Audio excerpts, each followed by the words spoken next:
We are live. Good morning, everyone. I hope you're having a wonderful day. Hello, how you going? Good to see you. We don't know what to say. That's not true. Hey, come on, professional. Okay, sorry. You know exactly what's going on. Today in the news. No, I'm just joking. Welcome everyone to our Mission and Outreach podcast. It's such a blessing to be with you here today. I'm Reverend. I'm not Reverend Jock. I'm Reverend Esteban. You can introduce me, and I'll introduce you. All right, we'll do that. Yeah, sure. This is Reverend Jock, New Missions Minister. And this is Reverend Esteban Liavana. No, Liavana? Don't say my surname, Okay, man. all right. It's all good. This is Reverend, and we're here coming to you from Southside Uniting Church, and so welcome. And we acknowledge the traditional custodians of the lands on which we gather, the Turrbal and Jagara peoples, and we continue to pray for God's work of reconciliation among them. And of course, we are here in our beautiful Yoronga Worship Center, and we are not in our office because we have our wonderful volunteer Russell behind the camera. Say hello, Russell. Hi. And you should say hello, Russell. Hello, Russell. It's all good. You can leave the poor guy alone. He's doing a great job. You are doing a great job. Thanks, mate.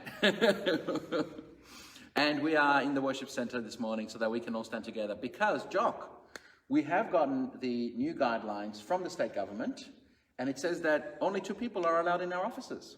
Yes, that's right. You want to unpack that a little bit? No, well, I'm not sure what there is to unpack. They said it, we do it. That's true. That's very true. So what's happening at the moment is we have been given the 4-meter clearances across all of our worship spaces, offices, and working spaces. But what that means is that for a lot of the spaces that we've got, in order to maintain that 4-meter squared clearance, we need to also account for the furniture that's in the room. So even though we wanted to have Russell in there and have our wonderful backdrop with our vast theological library and missional library, we can't because we are limited to just having 2 people there in the room. And so that's why we've chosen to come on out here where we can have many more people. I think this space is set for about 40 people, is that right? I haven't seen the numbers, actually. I haven't seen the numbers for this one either.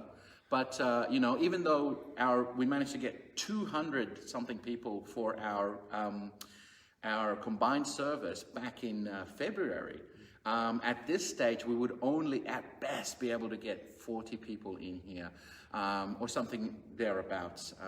So isn't it great that we can go out to the, I don't think we can go to the movies, go to the restaurants. We will be soon. We will be going to the movies. We'll be going to the movies soon. Very soon. No more binge watching at home. But even so, the restrictions are still in place in many other ways. So yeah. So Jock, what are some of the ways that you've observed restrictions are still in place for us as church communities? For church communities. I immediately went to my cafe. Because that feels like that's my We're church going to hear about Jock's Cafe again. I am riveted. Jock, you're going to have to take me to this cafe one day so I can go there, and it will have to be after restrictions are lifted so I can actually shake their hands and say thank you for looking after my brother Jock all of this time. Anyway, tell us about your cafe once again. Well, it's I think we touched on this a bit last week. We're hearing the message that the plan, the roadmap to normal, normal. Whatever that is. New normal, but we're in this transition. We're in this transition stage, and so so you're seeing some restrictions relax. So you're heading out to a cafe or restaurant. You're seeing people dining out. And again, observing social distancing when they're seated. But then at the cafe that I'm at, you've got a separate dining space, and then you've got a takeaway space. But within the shop, within the space itself, inside, only a few people allowed at a time.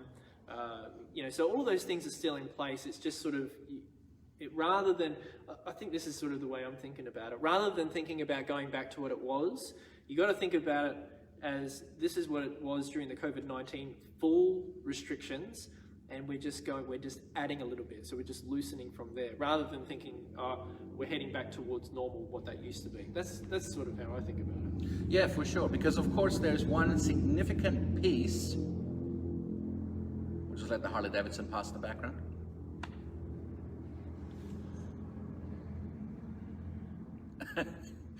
We'll edit it in post. By the way, thank you, Russell. That's Russell's job. He's listening out. What was I saying? One piece. One piece. Yeah. There's one significant piece to the puzzle of going back to normal life that we're still very much missing, and that's a vaccine. And overseas, we're seeing massive reactions to this. Jock, I don't know if you've seen this, but there's a whole movement against using New Zealand as a testing ground for the new vaccine. Oh. Yes, so it's on Facebook, Twitter, online, social media, and things like that.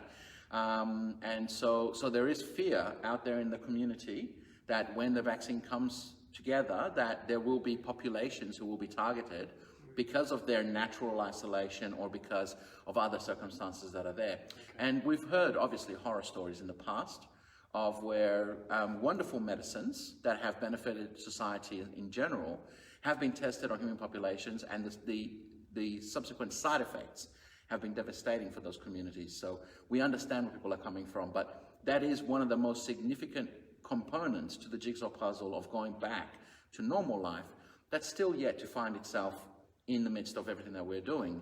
And so this is not something that we can just wave a magic wand and it'll go away. Instead, we actually need to put in some significant resources, funding, and time before we can actually get those big solutions that we're looking for. Absolutely, yeah. So what else do you want to talk about today? You know, there's the one thing that has been on my mind coming here in preparation for this event here has been the events that have been going on in the US over the last week or more, and all of the protests, as well as the violence and rioting, looting that's been happening right across the US, but has also touched here in Australia, protests under Black Lives Matter, under that hashtag, that movement. So that's something that I've been, Esther, I've been really feeling for. And I know a lot of other people have been as well. Really feeling for George Floyd, who was murdered while being detained and arrested by the police officer, and who's been charged at the Minneapolis police force. I think it's just the one person, I think, who's been charged, but they've all lost their jobs, the four officers who are involved. And just seeing the way that has just sparked like a wildfire across the US. But it's touching a nerve here as well. There's resonance here in Australia. I'm really interested to hear your thoughts on this, Esther, in particular. And I suppose as we talk about this, unpack this a little bit for the next little bit, what does that mean for us as church who are seeking to connect, serve, and partner with, whether it be Indigenous peoples, but also peoples who belong to what are referred to as minority groups, so and particularly of other cultures. So I'm really interested to hear like your perspective on this. Yeah, thanks, Jock. So I think for us to really understand the impact of George Floyd's murder, we need to really come to terms with the reality that COVID has reshaped American urban society. And one of the realities of the United States is that when you're looking at what they call minority groups, which are African American, Latino, even Asian Americans, they are predominantly living in these urban centers. They're predominantly living in these urban areas. You look at a place like New York. Now, people say New York like as if it's this one hashtag that covers this amazing city, but the reality is that New York is 5 boroughs, which are each individually, culturally distinctive, and that have their own issues with minorities and segregation and managing those populations.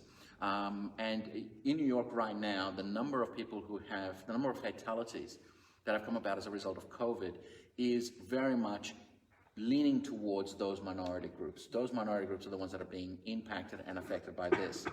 So in general, in the African American community, in the Latino community, there is a sense that the government has abandoned them, that the government is allowing them to die in droves and not providing them the security that they need to live happy, healthy lives as American citizens. George Floyd's murder was the spark that lit what was already a bomb that was currently underneath a lot of tension that was already there in the States. And the Black Lives Matter movement has very innocently been trying to use this to highlight the plight of African American young men who are targeted and targeted by the police with these violent and discriminatory acts. And so that's something that is relevant in that context, and it's relevant for us to understand. What we're talking about here is we're not talking about a community that is reacting violently because there's no connection with what's been going on. Instead, we need to realize that there was a powder keg underneath, and this has been the spark that lit that fire. And for us here in Australia, we really can't comprehend and fathom. I was doing some research before coming this morning, and I found out that at this point, at the time of this recording, there are 40 million unemployed people in the United States due to COVID. 40 million. Wow. Like, that is a number. We cannot comprehend that number here in Australia. We cannot. And of course, I would say to you that the large number of that 40 million would be people who are in the minorities, because they're it's unemployment for unskilled workers, for people who are doing service jobs and labor jobs. And unfortunately, they make up a large component of those communities. Now, what is the real issue that is at hand here? The real issue at hand here is we have a community that is suffering injustice. That's the real issue. And as they're trying to get their message heard, people are responding with violence. People are responding in this way. And that's where I suppose the church really needs to come in. And we need to come in, even though we are a world away, to be able to say that, well, wherever there is injustice, the book of Micah compels us that those of us who love justice and fear the Lord would act and do something and say something. I want to pick up on that point you made, that when these minority groups, and let's bring it home to where we're speaking from, Australia. When minority groups speak up, and they speak up for something that in their lived experience they are missing, so justice, a voice, welfare, thank you. So when they speak up, there's a resistance. Yes. There's a resistance to that voice from I suppose the dominant culture, or people who feel that they are part of the dominant culture. It comes from those who have a voice, from those who don't feel like they're on the outside of society, but they feel like they're part of it. Yes. Yeah? Yes. So can we talk through that? Is it possible to just touch on that? Because I think that's relevant within the church as well. That Yes. people in the church also have this kind of feeling, Yep. that this resistance, so that when movements that are called, like say Black Lives Matter, sometimes the response is, and this is on social medias, it's and other places, that people say, well, all lives matter, right? Yes. Like, doesn't everyone matter? So why emphasize one group? Because if you're doing that, aren't you emphasizing that group over everyone else? This might be something we might need to return to, perhaps. But is there something that we can? Is there a question, or is there something that we can do to inform that dynamic? Jock, I think this comes to the heart of mission, and mission can be interpreted in two ways. So we have our traditional evangelical church interpretation of mission, which is in no way wrong at all, but that's where we look at, okay, we have people out there who don't know God, who don't know Christ, and we want to go out into those communities, we want to share the love of God, and we want them to come to that conviction and that saving knowledge of Jesus Christ. So that's one definition, and that is what is largely accepted in most of the world. However, there is another definition of mission, and that connects much more with what we call in church terms the incarnational ministry of Jesus Christ. And that is where we go into the community and we simply want to serve God and be Christ's hand and feet in the community. And we're not looking to get anything out of it for ourselves. What we're looking for is we're looking to make a change out into the community. So with that said, what I think I want to underscore here is that in a situation like this, we see that Christ desires for justice out in the world. And that justice needs to come from this point of view where everybody is having an equal opportunity. Not that everyone is equal, but that everyone has equal opportunity. And that's where the church can really step in and create those spaces to give room for voice. Voice is hugely important. And it's really fascinating because you hear a lot of people who don't have voice, they talk about it, they really make a big deal about it because it is important. But then people who have voice, they want to downplay it because they think, no, it's not that important. But of course it's not that important. You've had voice your whole life. You don't understand what it's like to not have that voice. And so that's what's really important. Jock, you remember Amelia Cole Butler? She was a dear friend, both of us, in South Australia when she was serving there. Shout out Amelia if you're watching. We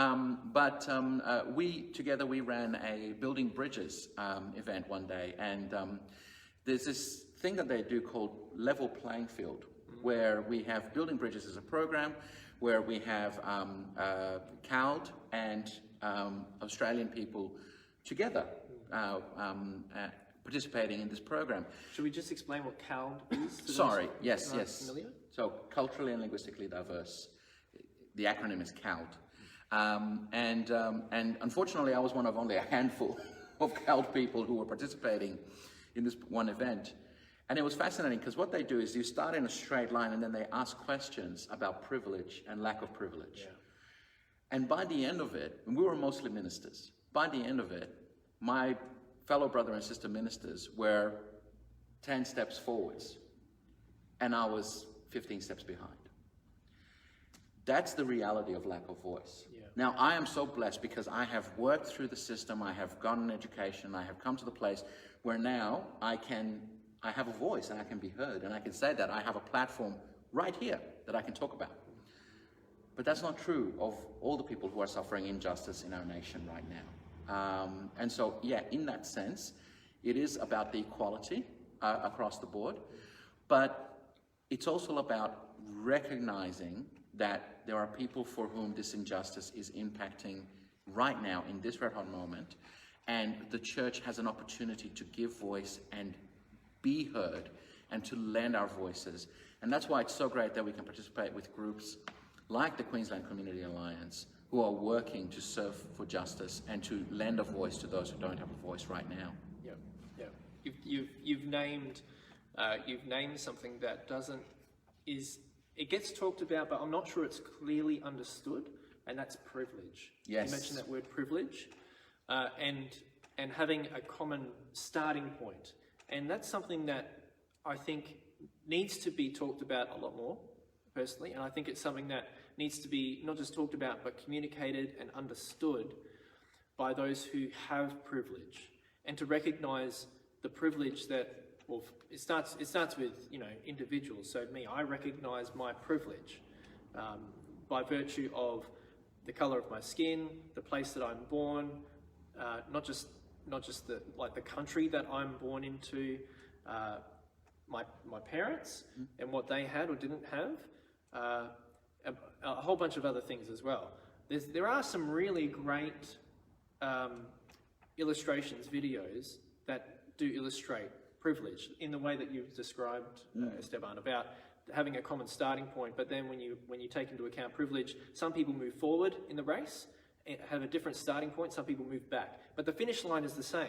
So some people are able to finish easier and win rather than people who don't have privilege. So understanding that basic is, I think, a key to understanding where movements like Black Lives Matter come from and what they're trying to achieve.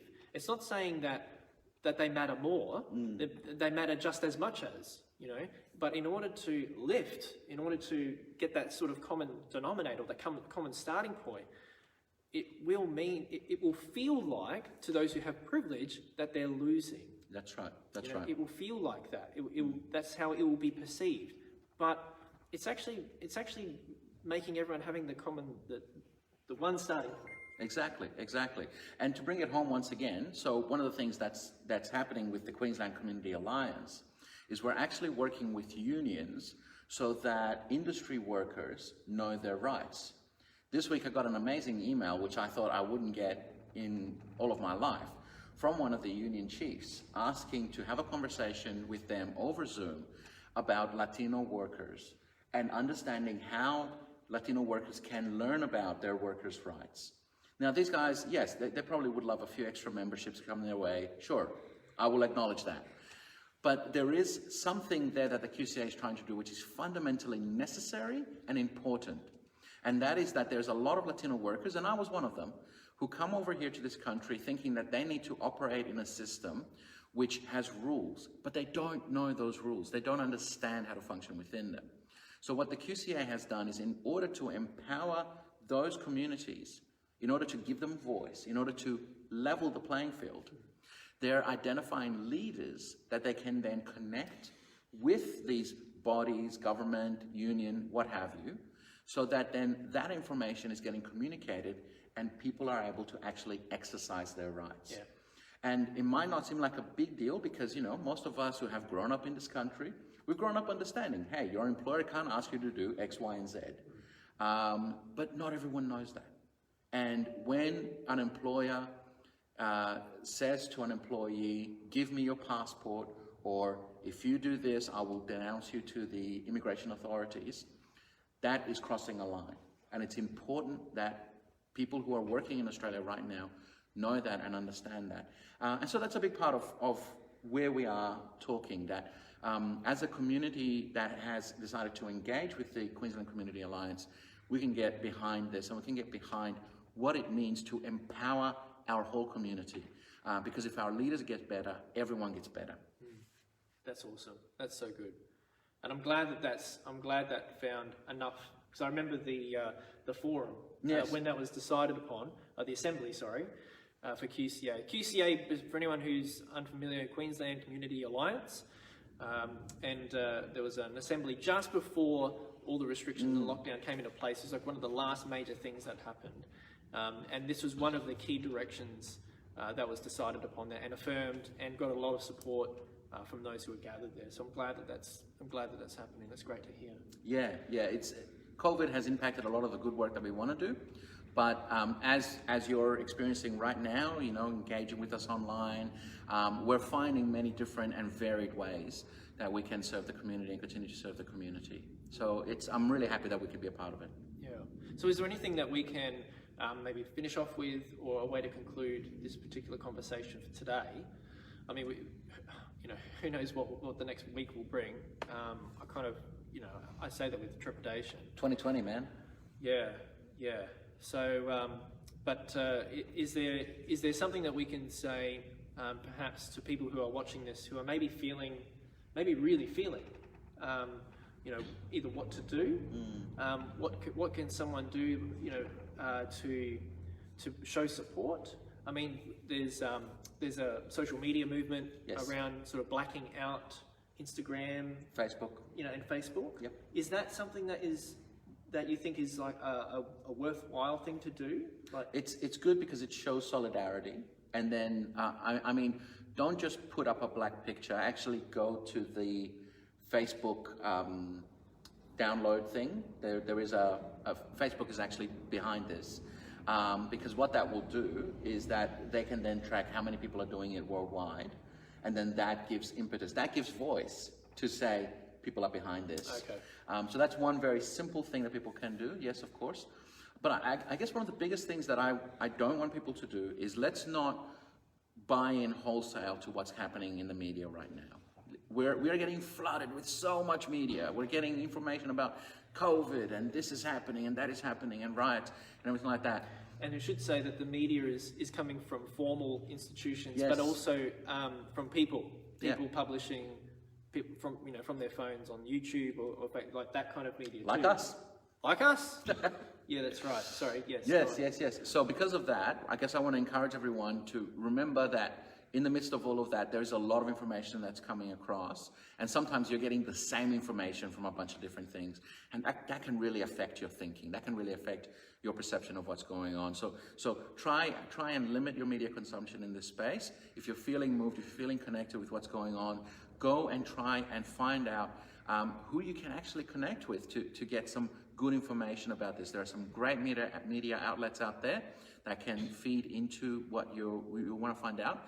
But also, you can go online on various websites that are promoting the kind of social justice and voice that we are talking about right now. And that through those, you can begin to engage a little bit more and get some really good, solid information about what's happening in these spaces so that you're actively participating and not just being fed a bunch of information without any filter. Yeah. And I think for me, that goes to the heart of what a lot of us, most of us can do, and that's to learn and to come in with the posture of I suppose not acting on our assumptions, assuming that we already know. We've got to assume that actually we don't know, and the things that maybe we thought we knew, maybe we just need to park that and start again, start from square one, as it were, and listen. I think in my experience, being a listener and inviting the story, tell me your story, is a good opening kind of place for conversation, particularly with someone like myself, who's 7th, 8th generation on one side of my family, 7th, 8th generation from England, born in Australia, and then on my other side of the family is Scottish, hence the name Jock, and Dunbar. So so I don't have that experience. I don't have an experience of belonging to a minority group or a minority culture. I need to learn that, not just assume that I know, or assume that everything's the same and everyone's the same, even though that I might come with that assumption. I need to learn.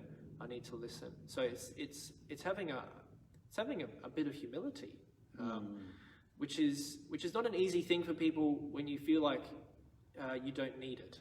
Yes. You don't need to be humble, and that's the dominant. I think that's the experience of a lot of people who find themselves in a dominant culture as well. But to have some humility, set aside your assumptions, and come with a listening and learning posture. Awesome. That it really made me feel really good to hear you say that.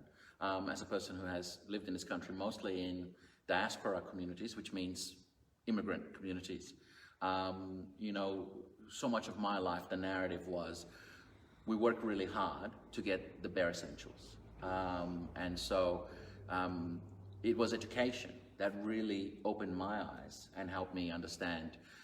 So I'm a very big proponent of activating leaders and activating education streams, whether it's through the church or through the secular world, where we can actually work with these communities and bless them. And I'm really hoping, as we have contacts in the tertiary world through UQ and QUT, that in the near future we will be able to, as Southside Uniting Church, connect with some of these communities and create some of those opportunities ourselves. Yep. These are some of the great things that we want to do. But of course, a lot of stuff's got to wait until after COVID. A lot of stuff's got to wait until after we know what's going on in this crazy, crazy world and the way how things are working out. But for the moment, let's just encourage everyone to try and continue to work for justice, love God, and express that solidarity that we can in the spaces that we can, and give voice. Really listen to what other people are saying, listen to the other. And pray. Yes. Pray, continue to pray for reconciliation, continue to pray for learning, continue to pray for ourselves and for our own development, but for that healing too as well. Absolutely. That's certainly what I'll be doing. And well done, mate. Well, it's been a long one. Yeah. It's been a very serious one, my friends. I know we normally like to joke around a little bit more, but I think today we really needed to talk a bit more and unpack a little bit more about this. Any shout outs we want to... No, just want to say a comment from Jackie Dunbar. Oh, Jackie. Same surname. There you go. And thanks for your comment, Jackie, and for watching, and for the others who are watching at the moment as well. Thank you. Thanks for joining us. It's been really, really great. This is something we hope to be able to continue to do, to share with you in this space. This clip will be available later on today on YouTube. And we are also being able to engage more with you. So can please like, subscribe, and share. And any comments you guys put on there, we will continue to bring back to this forum and continue to discuss with you, with each other, and continue to bring into the various mission and ministry spaces that we have for Southside United Church. So with all that said, here's Jock Dunbar. And here's Reverend. Because apparently I can't say it right. Just the first name you say fine, the last name I need to work on. it's all good. All right, I'll give you voice to work on saying my last name. Reverend Esteban. Excellent. And it's been an absolute pleasure for us to share with you this morning. So God bless and continue to serve Him in everything.